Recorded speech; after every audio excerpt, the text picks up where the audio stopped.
ya nos vamos a ver.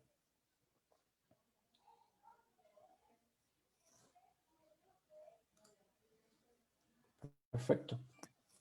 Ya estamos en la página de Innovo CRC, en el fanpage. Bueno, para todos los que nos ven, un segundo, ya vamos a empezar. Hoy, dos expertos a nivel internacional. La distancia del poder versus la innovación. Comparta este programa.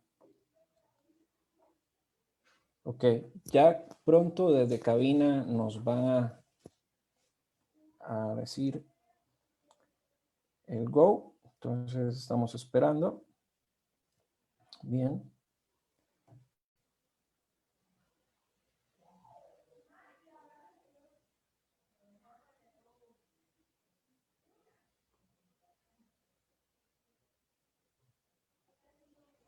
Perfecto.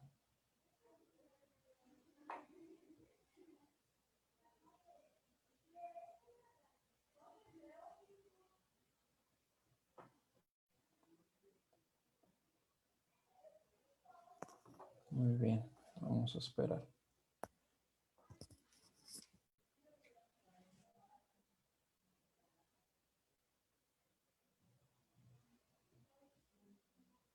Okay.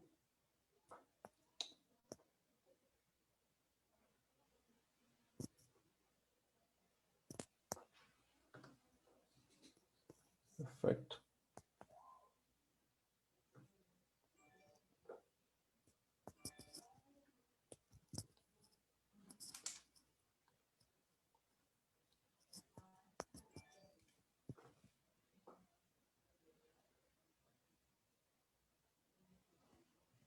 Okay. Ya casi vamos a iniciar, son las 3 de la tarde, estamos esperando el pase de la radio y fluiremos en este nuevo dron de la innovación. Ya no hablamos de este viaje, ahora hablamos de los drones de la innovación como medios para llegar a todos ustedes. Vamos a esperar.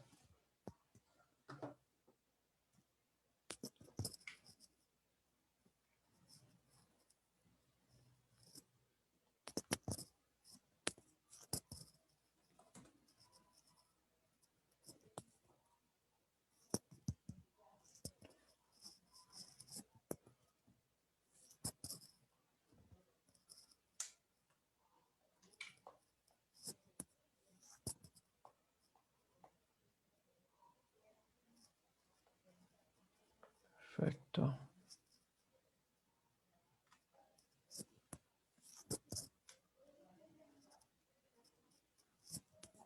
Vamos a ver.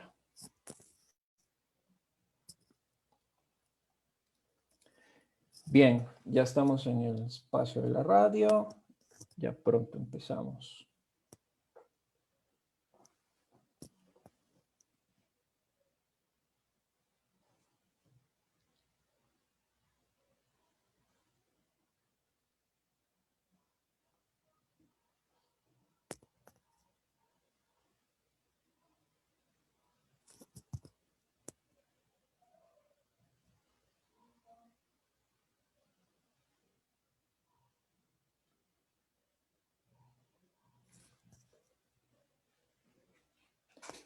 Bueno, ¿qué tal amigos? Hoy sábado 5 de diciembre. Llegó el sol, se aproxima la Navidad y bueno, un programa dedicado a llevar intensidad de conocimiento.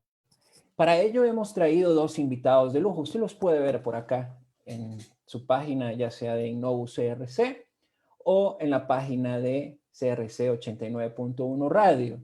Pero ahorita los vamos a presentar. Quisiera externar y tomar este espacio para hacer una breve reflexión sobre lo que acontece en nuestra nación. Un programa que buscará y continuará la democratización de la innovación. La distancia del poder versus la innovación. Cuando hablamos del poder, esa palabra casi mágica que define la capacidad de que suceda lo que desea el que lo ejerce y que tiene tantas acepciones que prácticamente afecta a todas las esferas de la vida, ya sea económico, espiritual, político, cultural, social, sigue siendo uno de los cimientos de las relaciones sociales. El ejercicio del poder como tal es crítico en la forma de decisiones que hacen evolucionar a la humanidad, ya sea de una manera favorable o desfavorable. Usted tomará su propio criterio.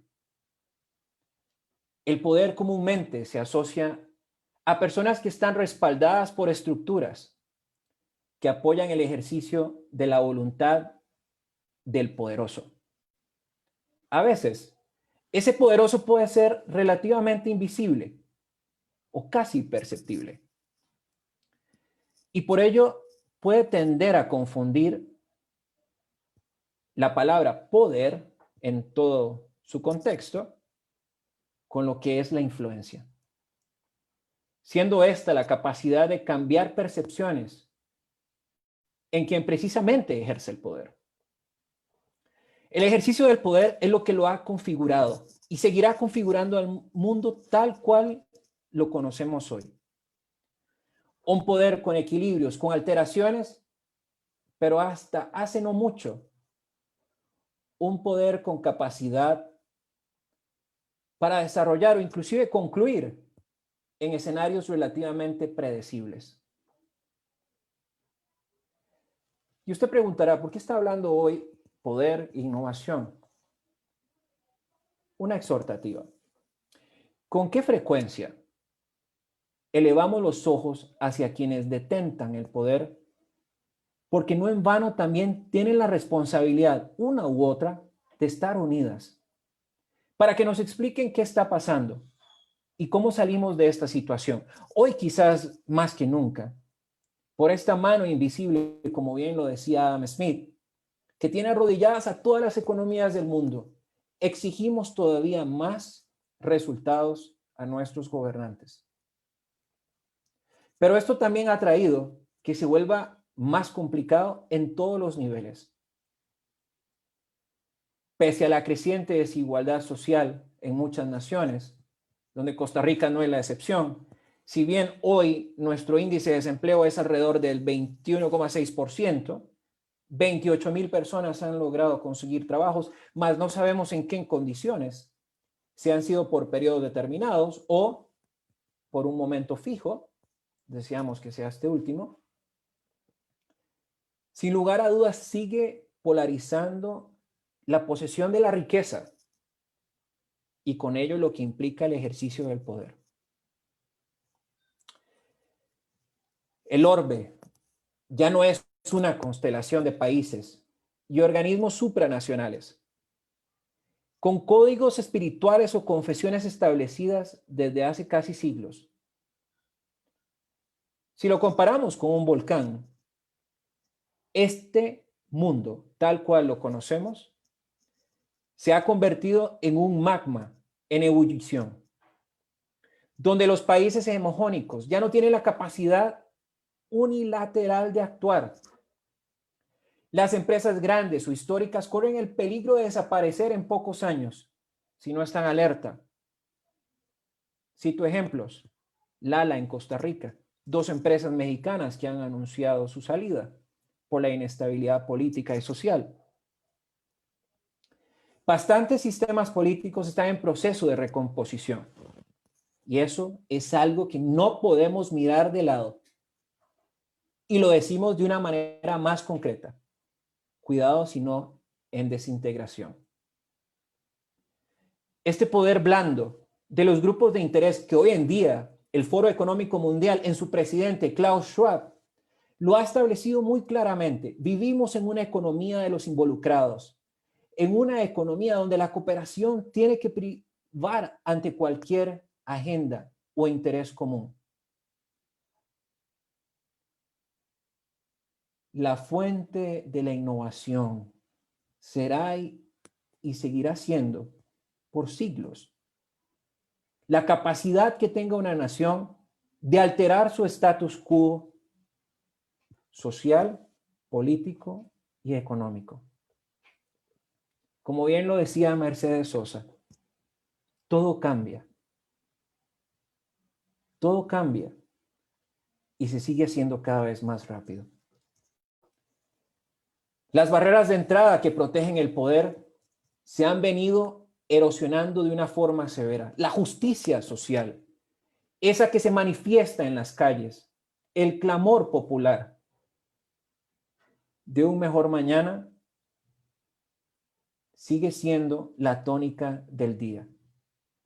Y no solamente del clamor popular, sino también del empresarial. Pero ya no existe la capacidad de ejercer el poder por los métodos clásicos. La coacción de la fuerza ha perdido su eficacia, como se ha visto en guerras tales como Irak, Afganistán o en los países que han buscado otro tipo de ejercicio del poder basados en las armas nucleares. Cada vez más la negociación, la persuasión es mucho más complicada cuando la gente está mucho más formada como lo estamos hoy. Y además, si nos vemos como enemigos en vez de como aliados. Las culturas en sus códigos morales se han venido resquebrajando parcialmente o, cuidado no, si completamente. La unidad de pensamiento ya no existe sobre lo que es bueno o lo que es malo, lo que es correcto e incorrecto, por ejemplo. O si lo existe, depende de quién opine. Y aquí Ortega y Gasset tenían una razón inmejorable. ¿Seguimos siguiendo a las masas o somos parte de un cambio? El poder ya no tiene la capacidad de antaño de convencer vía la recompensa. Esa recompensa que usted y yo deseábamos para un mejor mañana. Porque las condiciones económicas o las economías de los países, per se, como bien lo decía el profesor Michael Porter en su libro La competitividad de las naciones, ya no tienen la capacidad de revitalizarse por sí mismas. Y esto sigue siendo todavía más alarmante. ¿Por qué? Porque nos lleva a niveles crecientes de desigualdad. Pero acá, más allá de mirar quién tiene la culpa, si usted o el otro, ¿por qué ha sucedido esto? Algunas consideraciones desde nuestro entendimiento. La revolución del más, de la movilidad y la mentalidad. ¿Qué tipo de mentalidad tenemos? Carol Dweck, la profesora de Stanford, bien lo manifestaba. Vivimos del éxito del pasado, de las teorías económicas keynesianas. ¿O nos basamos hoy en día en lo que tenemos? Las tecnologías emergentes han venido a nutrir un dinamismo competitivo y económico diferente. Ejemplos concretos. La economía de los algoritmos basada en la inteligencia artificial. El aprendizaje de la máquina. Los procesos robóticos. ¿Y por qué no? Si le sumamos a esto, la economía de la confianza. El blockchain. Ya no vivimos en esas sociedades de abundancia. Especialmente en los mundos que creíamos que se iban desarrollando, nuestra nación es comparada con países de África que viven casi, al menos per cápita, con $1 al día.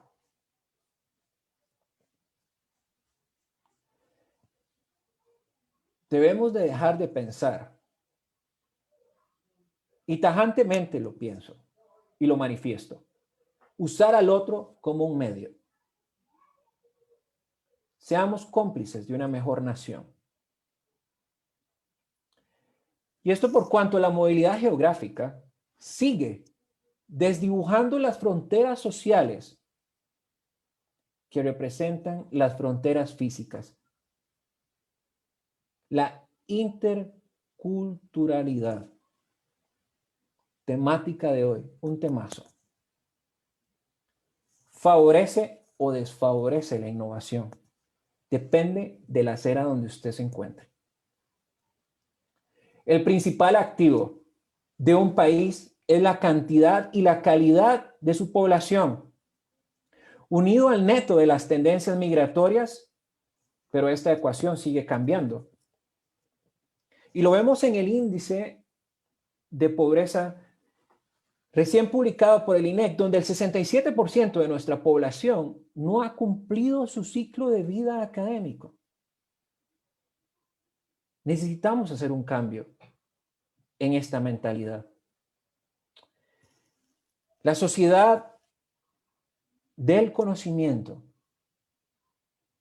nos da la opción de elegir. Si bien las avenidas pueden ser preocupantes, pero a la vez quisiera yo llamarles apasionantes. Porque nunca antes como hoy han habido tantas opciones para que nosotros como seres humanos estemos debidamente empoderados para alcanzar en materia de conocimiento, generar un efecto de contagio positivo que impacte la competitividad de una nación, el parque empresarial instalado y las diferentes demografías de cualquier nación o latitud. La democratización de la innovación conlleva también el hecho de democratizar el conocimiento. Pero ¿qué podemos hacer ante ello? Primero entendamos el contexto, pues conozcámoslo. Pero tanto desde una esfera personal como desde los focos de poder. Cada vez más los vemos maniatados. Expectativas correctas o incorrectas. Tenemos que involucrarnos para sumar. Pero ahí es donde debemos cuestionar. Acá me permito introducir la temática que nos invita. El psicólogo holandés Geert Hofstede planteaba una serie de inquietudes desde sus inicios e inclusive desde su propio recorrido por IBM, cuando lo enviaban a analizar lo que sucedía en las distintas filiales del mundo, y en cada uno de sus viajes llegó a 3 conclusiones generales y de ellas se desprendieron una serie de cada vez más. Y la ciencia y la investigación han ido determinando otras. ¿Cuáles son las actitudes correctas hacia la jerarquía?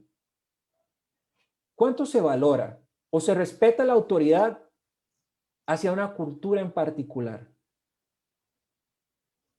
Y sobre todo, ¿con qué frecuencia en su experiencia se tiene miedo de expresar el desacuerdo ante los niveles jerárquicos superiores, siendo estas barreras o avenidas de conocimiento para promover la innovación? Quisiera presentar a nuestros invitados de lujo y en primera instancia al cual desde el día de hoy esta será su casa. Me refiero al doctor Paul Edmonds, directamente desde Albuquerque, Nuevo México, en Estados Unidos. Es doctor en Lingüística y Ciencias del Habla y de la Audición de la Universidad de Nuevo México, en Estados Unidos. Profesor de Lingüística, Ciencias del Habla y la Audición. Director de tesis en los departamentos de Lingüística Español, Portugués y Lingüística Educacional. Director del Centro Intensivo de Inglés. Director asociado de la Oficina de Educación Global de la Universidad de Nuevo México. Y ha tenido una serie de participaciones importantes, tanto desde la academia como desde el gobierno. Pero más aún destacamos su contribución a la gestión del conocimiento. Para mí es un honor, Paul, tenerte hoy en tu programa y tu casa, Innovus CRC. ¿Cómo estás? ¿Qué tal? Un gusto saludarte. Muchísimas gracias, doctor Jack. Y gracias a Innovus, gracias por la invitación de estar con ustedes hoy desde Albuquerque, Nuevo México. conozco su país, he ido varias veces a Costa Rica. Tengo amigos ticos aquí en Albuquerque, muchos saludos. Y pues gracias de nuevo para invitarme y a mi colega aquí, el doctor Mauricio Umaña también. Gracias, Paul. Ahora, bueno, vamos a presentar e introducir a alguien que no es ajeno a esta casa. Me refiero al doctor Mauricio Umaña, doctor en competitividad empresarial y desarrollo económico, fundador de una consultora sobre temas de estrategia, Strategy and Competitiveness Consulting, pero sobre todo un palmarés, igual que el doctor Paul Edmonds, que ha venido contribuyendo en temas de competitividad con participaciones en Boston, Massachusetts, en la Universidad de Harvard, en temas de estrategias para la competitividad, en alianza con la Universidad Católica de El Salvador. Mauricio, en lo personal, siempre, desde la primera vez que interactuamos, ha sido un gusto tenerte acá. Y gracias por volver a tu programa Innovus CRC. ¿Cómo te va? ¿Qué tal?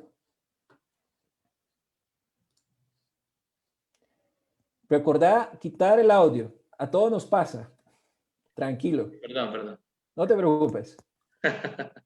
Sí, bueno, muchas gracias, Jack. Estoy muy contento que siempre permites que podamos discutir estos bonitos temas y qué mejor hacerlo con los amigos en Costa Rica, ¿verdad? Que van a tener mucha receptividad sobre estos temas. Así que gracias por la invitación y gracias a Paul que nos acompaña hoy. Un saludo y para mí es un orgullo, un honor estar con Paul. Gracias a ambos. Vamos en materia. Bien, cuando hablamos del poder, ¿cuál es el impacto de la distancia del poder vista desde la competitividad, pero sobre todo también desde un aspecto cultural? Aquí vamos a darle la primera parte de la introducción al doctor Edmonds para que por favor nos dé sus impresiones al respecto. Paul, por favor, adelante. Muchísimas gracias.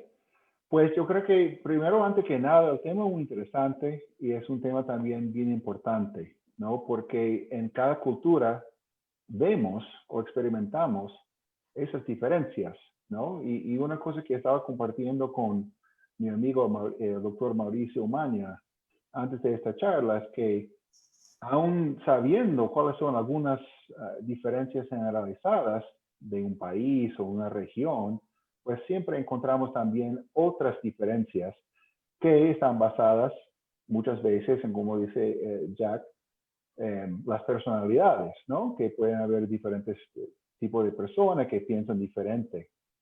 Y eso se trata bastante sobre el impacto de la distancia del poder y en la competitividad. También a lo mejor y quizás por etapas en la vida de uno. Por el lado negativo, obviamente, se puede usar una posición de poder para manipular a la gente.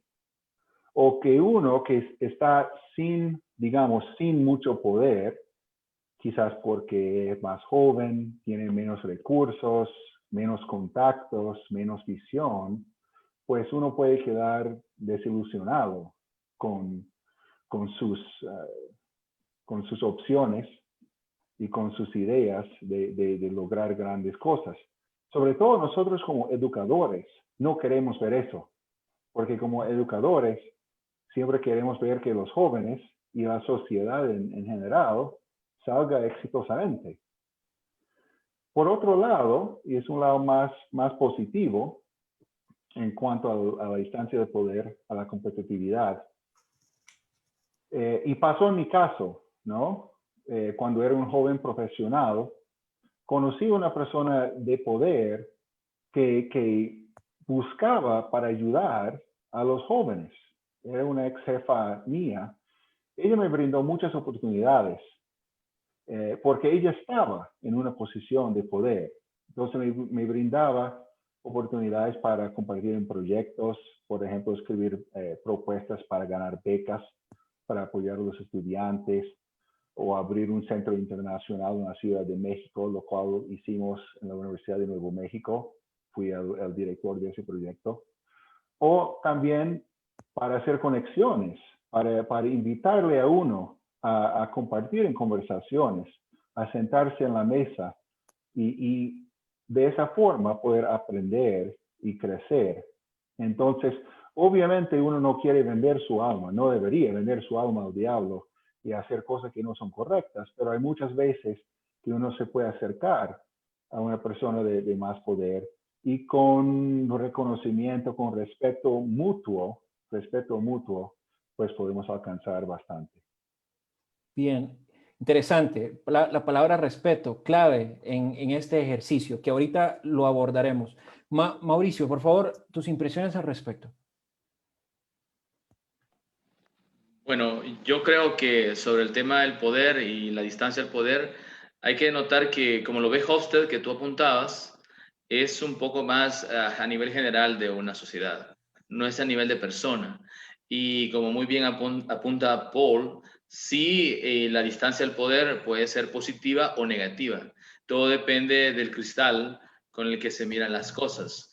Voy a comenzar hablando un poco a nivel general. A nivel general, Hofstede lo que nos dice es que hay sociedades que tienen una distancia al poder bastante marcada, y hay sociedades como Costa Rica, que es donde estamos hablando hoy con los amigos de Costa Rica, que tienen una condición a nivel general, según el genio, para mí es un genio Hofstede, según él, que es una sociedad muy colectivista.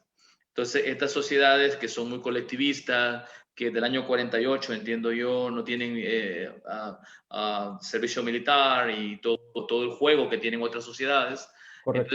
entonces son sociedades un poco más abiertas a ser igualitarios, le llamo yo. Entonces, estas sociedades que han tenido ese avance, porque es un avance, ¿sabes? De hecho, se considera, según Hofstede, Costa Rica, el país un poco más colectivista de lo latino, de Latinoamérica, si estamos en este contexto. Entonces, hay que aclarar eso. El contexto en el que estamos hablando es un país que sí tiene esa connotación diferente de la gran distancia al poder, que podríamos hablar con otro país como China, ¿no?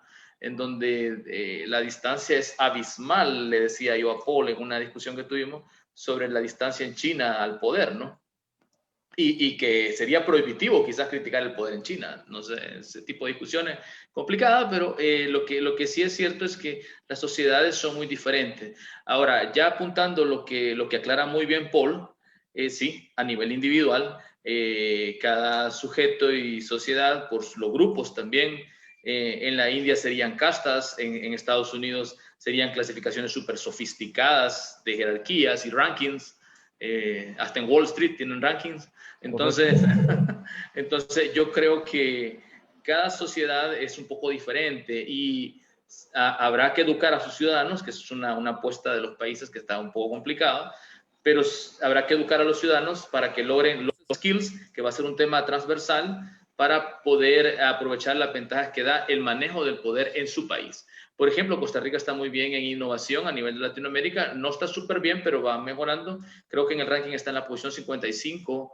en innovación a este año. Entonces, en comparación con otros países de Latinoamérica, podríamos ver que hay innovación y que también compagina con la idea del poder, que la distancia al poder es bastante somera, se lleva muy bien y a nivel latinoamericano, y que a la vez el nivel de innovación es bastante bueno en comparación a Latinoamérica. Por ahí podríamos ver que hay una relación interesante, pero probablemente descubramos que la innovación es multifactorial, entonces no depende solo de la distancia al poder. Entonces, cuando los fenómenos son multicausales y multifactoriales, entonces se nos complica un poco, pero nos da para discutir el tema, que es interesante.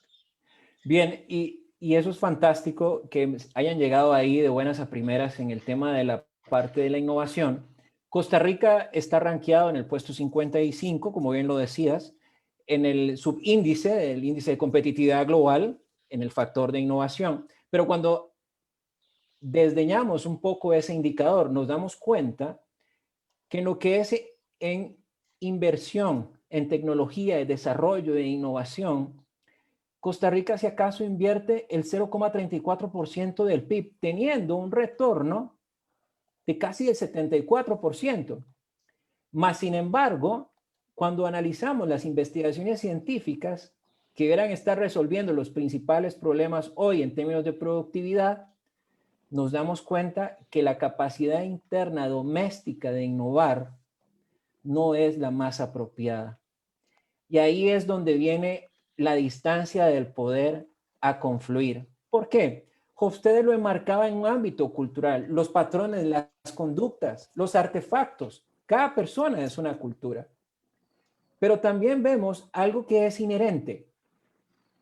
¿Cómo hacer en un país que pueda transformar y tener una mentalidad exponencial, como bien lo decía esta profesora Carol DeWitt de la Universidad de Stanford? Es decir, aprendamos del pasado, seamos presentes hoy, pero también miremos hacia el futuro. Y entre ese futuro está el cuestionar el status quo, el poder decirle a otra persona que si bien ejerce una posición de influencia o de poder, recuerden que hay una distinción muy clara, ¿verdad? Yo puedo tener una posición de poder, pero no necesariamente estoy siendo influyente, o no tengo una posición de poder y soy influyente. Y en ese campo, en términos de mensaje, en términos de comunicación, ¿cómo romper ese paradigma mental del temor de poder mirar hacia el futuro y aprovechar estas nuevas oportunidades que tenemos hoy? ¿Qué nos puedes decir, Paul, por favor? Y aquí, Pues yo creo que antes que me respondas, esta es una pregunta que le hacemos siempre a nuestros participantes y es algo que la he querido traer siempre. ¿Cuánto vale el conocimiento de una persona?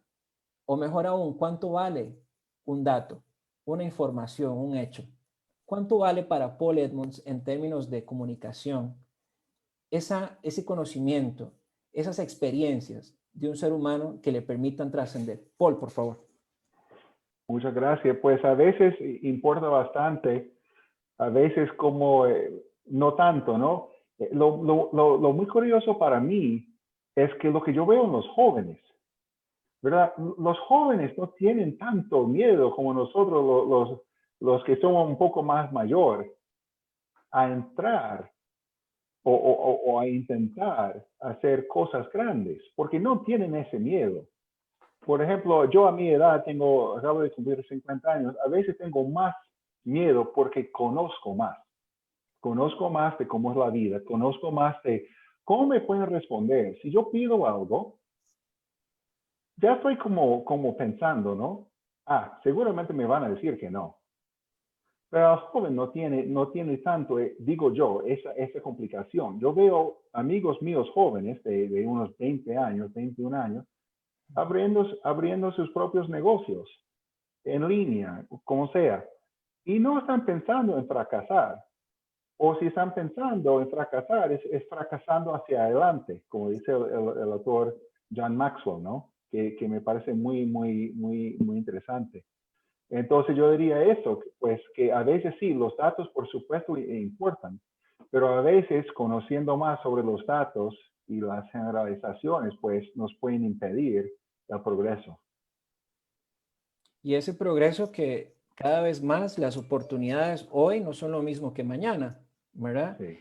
Y ese temor a trascender o a establecer estrategias. Acá hay diferentes metodologías que se han establecido desde varios autores para comunicar a diversos, o por lo menos identificar las poblaciones que uno tiene al frente, la audiencia, ¿no?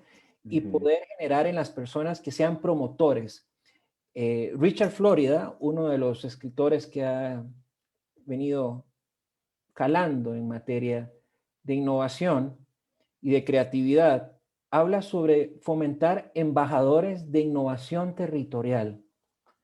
Este concepto, Mauricio, términos de competitividad, si hablaríamos de competitividad nos daría, bueno, vos nos podrías explicar muchísimo más de este tema, de eso es un área de tu experticia, pero ¿cómo formar territorialmente personas que tal vez no han tenido las mismas oportunidades que nosotros tres o de muchos de haber cumplido un ciclo académico, llegar a niveles de conocimiento importante y se han tenido que quedar con lo básico? Cuando digo con lo básico, quizás no haber cumplido su momento académico, tomado otras decisiones de trabajo. ¿Cómo llegar a ellos y decirles, el conocimiento es importante, pero también las oportunidades están ahí a partir de elementos como lo es la economía naranja, por ejemplo, ¿verdad? La economía circular también, la economía basada en lo de los algoritmos, la confianza. ¿Qué nos puedes decir de estas nuevas tendencias y este impacto en la competitividad de las naciones vistas desde un tema cultural? Por favor. Bueno, gracias. Me encanta tu tema de innovación territorial y creo que lo podemos concatenar con la competitividad y lo que Paul hace, que es un educador, como yo también, que soy un educador con la Universidad Católica y otras instituciones que he tenido esa oportunidad de educar. Así que, bueno, creo que hay tres variables importantes. La primera es, como decimos en inglés, Smart Specialization, es especialización inteligente. Habría que buscar una especialización inteligente por territorios. Eso es lo primero. Lo segundo es que sería ya el orden, que es el diagnóstico y comenzar a mapear en todos los territorios. Digamos que tú quieres hacer algo para un país, digamos que Costa Rica. Entonces, lo que vas a hacer es del territorio, lo vas a investigar y vas a ver necesidades en todo el territorio. Y entonces, si fuera el área de Nuevo México donde está Paul, entonces Paul descubre que está en Nuevo México y que eso está cerca de México y entonces descubre que una necesidad en skills a la hora de mapear toda esa zona es que todo el mundo debería ser bilingüe ahí porque están a un paso de México y que también los mexicanos necesitan eso. Entonces el idioma. Entonces, si creas una población bilingüe, pues entonces estás creando oportunidades para la innovación y creas apps, super apps para la innovación, para aprender idiomas y comienzas a crear una serie de productos, hasta un pequeño clúster de actividad para la innovación sobre diferentes temas. Ahora solo dije idiomas, que es un tema que a Paul le interesa también, el tema de la lingüística y los idiomas, pero independientemente del tema, que podamos hablar desarrollo de apps, que es otro tema, o desarrollo de super apps, imagínate, que es otro tema más sofisticado, siempre va a venir de las necesidades del territorio. Entonces, cuando ya diagnosticamos las necesidades del territorio y tenemos esos skills y ya sabemos por dónde nos vamos a ir, pues entonces ya creamos incentivos. Tercer paso. Con políticas de incentivos, entonces comenzamos a incentivar aquellas áreas con funding que tú muy bien decías. Si analizamos la pirámide que hablaba con Paul, si analizamos la pirámide con Paul, que veíamos en las áreas que más se está invirtiendo para el futuro, estaban software, inteligencia de negocios, productos y servicios para el consumidor, productos y servicios de negocios, servicios financieros, healthcare, cuidado de la salud, hardware de tecnología, energía, materiales y recursos. Esas son como las áreas en las que más se está invirtiendo para el futuro y son las áreas que compaginan con tu discurso de, bueno, hay que decidir por dónde invertir. Bueno, a ver, ya mapeadas las necesidades del territorio, pues en base a eso se crea el plan de inversiones e incentivos. Pero acá qué interesante, porque estamos tomando una de las estrategias que sucedió en el 2008 en Estados Unidos, que fue la promoción de las cadenas productivas o los conglomerados productivos. Y eso es uno de los amortiguadores económicos que hoy, de alguna forma u otra, han logrado que países, no solamente Estados Unidos, sino otros también que los han logrado replicar, puedan sostenerse en épocas de recesión económica. Aquí viene una gran pregunta. Si la innovación está omnipresente en cualquier sector social, en cualquier economía, en cualquier campo político, ¿cómo comunicar, Paul, adecuadamente? ¿Cuáles serían algunas estrategias, unos tipping points tal vez, para poder convencer a la gente desde el discurso que la innovación ya no es una opción? Es el salvavidas de corto, mediano y largo plazo. Porque a veces, bien lo decías, el temor de trascender. Los jóvenes son más arriesgados, son más aventurados. Nosotros lo pensamos más, ya sea para ser un emprendedor o ser un intraemprendedor, o como bien lo decía la profesora Jane Howell, campeón de la innovación. ¿Cómo debería ser ese mensaje, ese lenguaje de convencimiento? Vos que estás en el campo de la lingüística, de la comunicación, y que es un tema que apasiona porque también rompe una cultura, la cultura del ser, del miedo, ¿no? De trascender. ¿Qué nos puedes decir, por favor? Muchas gracias. Pues yo creo que eso me recuerda de un libro de un autor que a mí me gusta mucho, que es el Malcolm Gladwell, que ha escrito muchos libros y uno de los libros que más me gusta se llama Outliers y él habla mucho de eso, de cómo comunicarse, porque la pregunta tuya es exactamente eso, o sea, ¿cómo convencer a la gente? Pues por la comunicación. Y en el libro de él estudió lo que fueron los choques de aviones, los accidentes de aviones, y vio que en la mayoría de los casos, pues sí, había cosas difíciles, había tiempo difícil, había cansancio, pero sobre todo había falta de comunicación. Entonces, lo primero que yo diría sería eso, o sea, hay que verbalizar lo que necesitamos y no podemos pensar o creer que la otra persona sabe lo que estoy pensando, ¿verdad? Yo lo tengo que poner bastante concreto.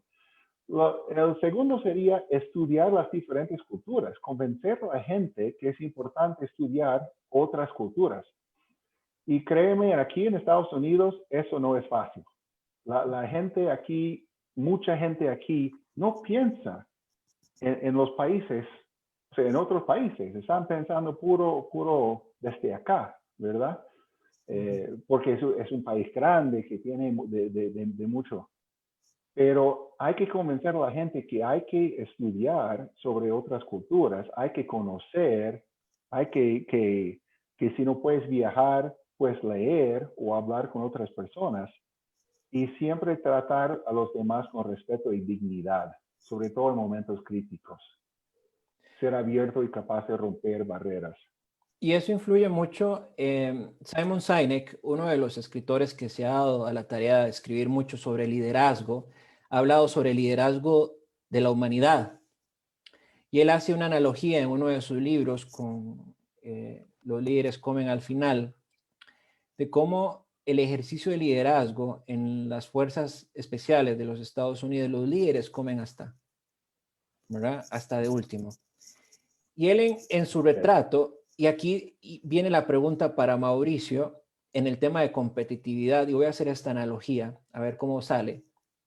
Hay una imagen que él dice que llega a las Fuerzas Armadas y hay una señora que está protegiendo a su hijo de una batalla, pero le tapa la cara, el oído, para que no escuche la ráfaga de balas ni lo que está pasando a su alrededor.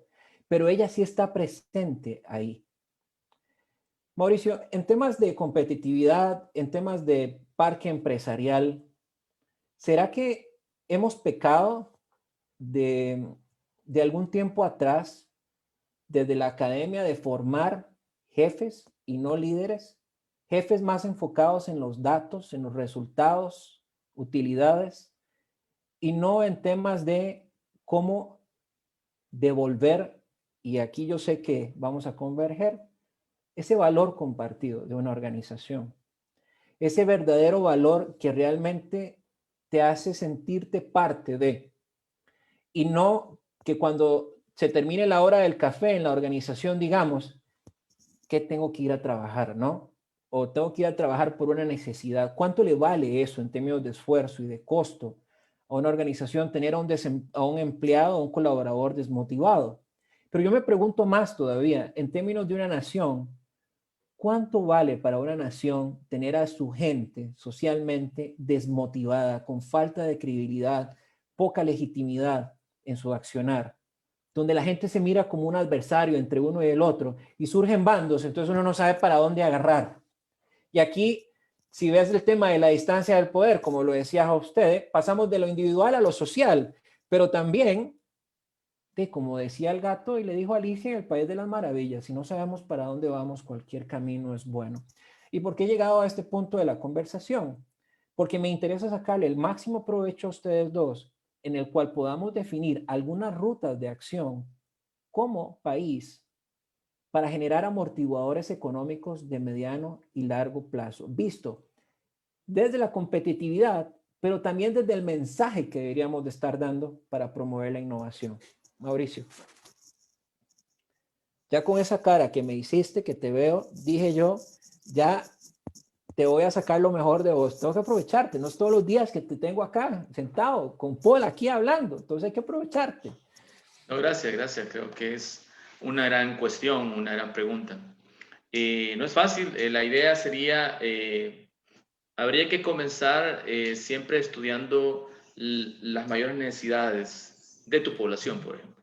Entonces, al tener mapeadas esas necesidades, el Estado-Nación, cuando tú dices se subleva o la gente no está de acuerdo o no se siente cómoda con lo que sucede, eso nos lleva a aquellos argumentos por qué las naciones fallan. Bueno, lo que pasa es que si tú tienes conforme a tu gente, pues, la gente incluso da soluciones en lugar de dar problemas.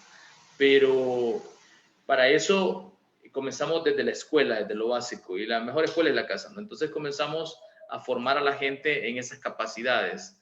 La capacidad de innovación, la capacidad de crear, la capacidad de discutir, la capacidad que es muy difícil, que hoy la estamos teniendo aquí con Paul muy bonita, o la capacidad de discrepar, esas capacidades que, bueno, hay sociedades donde discrepar es un problema, te mencionaba China, entonces eso existe, entonces esas cosas existen y eso dificulta que el país progrese. Pero lejos de China, olvidémonos de los temas, vámonos a Latinoamérica. Yo creo que a la hora de poder definir eso en el ciudadano, el niño que queremos formar, porque hay que trabajarlo desde niño, entonces hay que crearle ya no solo un insertar conocimiento, sino que un crear conocimiento. Entonces la escuela cambia. Cambian las metodologías, cambia el aula invertida, cambia la forma de enseñar, cambia la forma de co-crear, cambia la forma de ver televisión, ya aprendes desde la computadora o desde el iPad, o ya no aprendes de un maestro directo, sino que lo aprendes en línea. Entonces cambian los métodos y eso hace que el ciudadano sea un poco más abierto, ¿no? ¿Abierto a qué? A lo nuevo. ¿Y qué es la innovación? La innovación es creatividad puesta en práctica, nada más. Entonces, a poner en práctica las cosas. Y quizás, incluso lo diría así, aprender y desaprender a equivocarse y con rapidez montarse en otro proceso y no estar repitiendo el mismo proceso, ¿verdad? Sino que estar cambiando procesos y estar constantemente aprendiendo nuevas metodologías. Pero este nuevo ciudadano que estamos idealizando en la conversación de 3 minutos, la idea es que este nuevo ciudadano, el problema y carísimo para un Estado-nación, carísimo sería replicarlo. O sea, es difícil porque habría que crear ese modelo educativo que tenga economía de red, economía de escala, economía de alcance, que tenga cobertura y que en el caso de Costa Rica, que creo que está en 8.6 años de escolaridad, pues que te lleve a 14 años de escolaridad, ¿no? Entonces lo mínimo que tendrían todos, en este caso que estamos estudiando, podría ser su escolaridad de bachillerato más un técnico como un associate en US. Entonces sería algo así, pero eso sería como el mínimo necesario para que todos los parques tecnológicos se adapten a las necesidades de nuevas tecnologías para el Estado-Nación. Eso es como el ideal del nuevo ciudadano del futuro. Te estoy hablando pensando el ciudadano 20 años adelante. Súper bien. Y aquí me viene una gran pregunta para Paul. Desde la neurociencia, nosotros mismos nos programamos nuestros pensamientos, que son reflejo de nuestras acciones. Al final, nuestros pensamientos son un reflejo de cómo actuamos, cómo nos comportamos socialmente. Cada ser humano es un sistema nervioso que evoluciona, una sumatoria de partes. Nuestra mente comunica, todo comunica, decían por ahí. Cualquier cosa comunica. ¿Cómo programarnos, Paul? ¿O cuál deberían de ser la forma correcta de programarnos para que culturalmente podamos decirle a alguien con el que no estemos de acuerdo, si ejerce un punto de poder o no, y decirle, mire, mi punto de vista es este, considérelo, pero que el mensaje le llegue, no que sea, como decimos acá en fin de año, aquí en Costa Rica en fin de año están los toros a la tica, o en España, que les dicen un ole, que se quitan de los comentarios, porque no les conviene, pero sí que el mensaje cale realmente. ¿Qué nos puedes decir al respecto, por favor? O sea, la pregunta es ¿Cómo definir o cuál debiera ser alguna estrategia que cualquier persona escuchándonos hoy pueda tomar en consideración de tu parte para plantear una idea completamente disruptiva y que sea válida y que pueda ser desafiante de ese status quo para que una organización pueda evolucionar. Puntualmente eso. Exacto. Bueno, muy bien, muy bien. Ya, gracias por explicarme otra vez. Yo creo que lo primero es ser valiente. Ser valiente y saber que no todos somos iguales, ¿no? Y es bonito ser diferente. Entonces, si yo tengo una idea diferente, tengo un proyecto diferente, pues eso es mío para compartir. Eso es mío. Y si a alguien no le gusta, pues podría ser por alguna razón, pero no es necesariamente en contra de mí, ¿no? Creo que otra cosa que tiene que ver con eso es, de repente mi idea no está resonando con los demás. Y yo intento y como que no estoy llegando a hacerme entender. Pues quizás yo podría buscar otra forma de comunicarlo. Si puedo hablar con otra gente en vez de darle con la misma persona siempre. O si yo puedo refinar mi idea para trabajar con otro sector. O modificar mi idea para poder salir para adelante. Muchas veces los estudiantes, hasta incluso mis hijas que están ya estudiando, la grande está llegando a la universidad, está tomando cursos ya, me dicen, ¿por qué estoy aprendiendo esto? ¿Qué tiene que ver esto con mi vida? ¿Cuándo voy a usar esto en el futuro? ¿Verdad? Eso es algo que escuchamos todo el tiempo. Vaya. Y lo que yo sugiero que Vaya. piensen, ¿no? Los oyentes, es que una cosa que aprendemos en la escuela es cómo entrar o analizar o resolver problemas de diferentes ángulos. Eso es una gran meta de la educación y una meta a lo mejor un poco escondida, que nadie nos dice, mire, estamos analizando este problema de varios ángulos para enseñarles a analizar de diferentes ángulos. No podemos estar paralizados por los análisis, tenemos que buscar el medio de hacernos entender. Entonces yo diría que es eso, ser valiente, comunicar tu idea y si no está resonando, busque otra forma de explicarlo. Muy bien, muy bien. Mauricio, una teoría de 1990 que empezó en papel, Porter y Kramer, el valor compartido. Empezó como algo que no tenía ni pies ni cabeza, Fundepost lo empezó a aplicar en Latinoamérica, Nestlé lo hace una realidad. Te lo pregunto porque sé que eres un proponente importante que ha estado conversando de este tema en diferentes latitudes. ¿Cómo se están tomando ahora este cambio de paradigma de decir, ya no pensemos en la utilidad, sino pensemos en ese valor de la persona, cuánto estoy contribuyendo a la demografía donde están instaladas las operaciones, pero sobre todo también en una economía para el bien común, que ya ahora más que nunca se torna necesaria. ¿Por qué? Porque en economías cerradas, por lo menos en el caso de Costa Rica, es una realidad que el parque empresarial está compuesto por el 99% son pequeñas y medianas empresas y solo el 1% son filiales donde algunas ya han manifestado su deseo de irse de nuestro país, lo cual nos lleva a un atolladero porque nos invita a tener que rejuvenecer nuestra capacidad de generar habilidades domésticas en términos de innovación. ¿Qué papel juega el valor compartido en el tema de la competitividad de una nación? Mauricio, por favor. Bueno, yo creo que podemos poner a tono todo lo que hemos hablado y mezclarlo con este tema. Cuando ya sale a luz el artículo del profesor Porter en 2011 fue que ya sale el artículo como Creating Share Value, creando valor compartido. La idea era esa co-creación de valor que tú mencionas. Yo en mi última investigación, que por cierto ayer estuve en Belfast, Irlanda, presentándola, era Measuring Share Value Impact, midiendo el impacto del valor compartido. El valor con los skills, por ejemplo, voy a poner 4 ejemplos. En ese ejemplo de una supercompañía que exporta, le hace las camisas al equipo de Brasil de fútbol y exporta a Suiza tela súper hermosa para hiking y diferentes deportes en Suiza. Esa empresa que tiene mil empleados, de ejemplo, que estaba midiendo, solo invertía $1 millón en skills de herramientas japonesas, TPS, Yunka y un montón de herramientas, y eso se traducía en un retorno a la inversión de $4 millones en reducción de defectos y calidad, mejora de calidad y ahorros de producción. Esa es productividad pura. Entonces, inviertes $1 y te logras $4. El retorno on investment ya al hacer los cálculos 3 veces.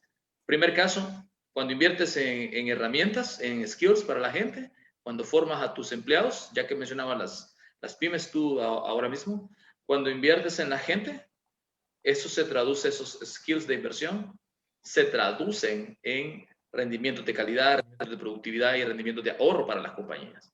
Ese es el retorno del valor. 2. Esta compañía invertía mucho en celdas fotovoltaicas, energía solar, parques. Estoy hablando de una compañía de 1,000 empleados para tener un buen ejemplo, ¿no? De que la inversión rinde. Pero puede ser en pequeñas compañías. Lo importante es que invertían en uso del agua, uso de la energía, y eso se traducía en un retorno a la inversión de 12 veces. Entonces, eso es lo que podemos hacer con los ciudadanos, las empresas, que las empresas piensen a largo plazo. Cuando tú mencionas el tema de la utilidad, bueno, el tema del cash flow es pensar a largo plazo. La utilidad es un pensamiento de corto plazo, la utilidad neta. El cash flow, el flujo de caja que debe generar la empresa para hoy y para el largo plazo, es un pensamiento de largo plazo. Todo gira en pensar a largo plazo. Tercer ejemplo, esta empresa invertía en las escuelas cercanas. ¿Por qué? Porque a 7 kilómetros cuadrados la redonda estaba cerca de una comunidad y no tenía qué más hacer. No tenía más gente para el futuro. Entonces invierte en sus empleados del futuro. Invierte en la escuela cercana, invierte en los comandos de rescate, invierte hasta en la policía ciudadana, invierte en seguridad y eso se devolvía un retorno de $3.5 millones. ¿Cuál es el mensaje? También invirtiendo hacia afuera con la sociedad, invirtiendo en la comunidad, invirtiendo hacia afuera, logramos un retorno. Y esa es la co-creación de valor. ¿Y cómo se traduce? Con propósito, porque es un propósito de largo plazo. Y es lo mismo que han hecho tremendas empresas de Costa Rica, como Florida Ice and Farm, FIFCO. Cuando FIFCO invierte en el tema forestal o en las grandes extensiones territoriales, lo que está reservando es la variable clásica de Harvard, que es water use. Water use es uso del agua, y lo que están reservando es agua para 20 años. Pues es solo pensamiento a largo plazo. ¿Cuál es el problema? Que muchos estamos en pensamiento de corto plazo y utilidades netas es pensamiento de corto plazo. Y un último ejemplo para terminar esto del valor, cuando la empresa invertía en la cafetería de los empleados, creó otra empresa, que es una super cafetería. Entonces, esa super cafetería y la contabilidad llegó a valer $5 millones. Entonces, la idea es que la misma empresa, haciendo bien las cosas, puede generar más empresas. Entonces, esa es la lección del valor. O sea, cuando invertimos el valor de forma inteligente, para decirlo bien fácil en 5 segundos, 10 segundos, si invertimos el valor en forma inteligente, esto nos genera un return on investment, un retorno sobre la inversión de forma súper inteligente, y esa es la magia que dice el profesor Porter cuando él habla de que tenemos N veces el valor. O sea, el valor se hace 19 veces, 12 veces el valor. Esa es la magia. El problema es que decidamos invertir inteligente. Qué gran punto este. Bueno, Paul y Mauricio, ya mi jefe en controles nos levantó la bandera. Se nos fue la hora. Vean qué rápido se va esto. Gratitud con ustedes. Yo diré una frase nada más. Paul, 10 segundos. Un mensaje. Mauricio lo cerraba muy bien. Creamos valor. Creemos valor por medio de la innovación.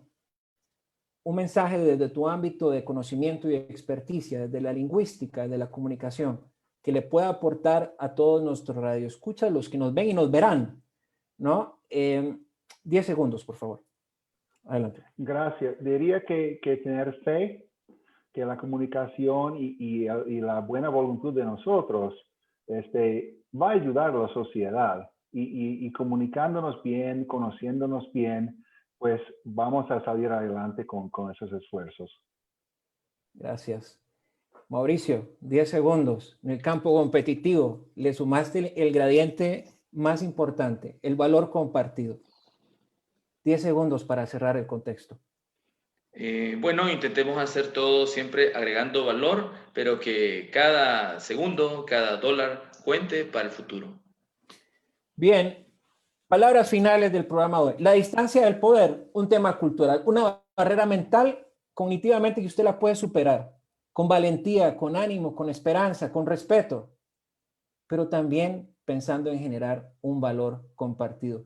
Gracias por un programa más, gracias por estar con nosotros y nos veremos el próximo sábado a las 3 de la tarde. Hasta la próxima.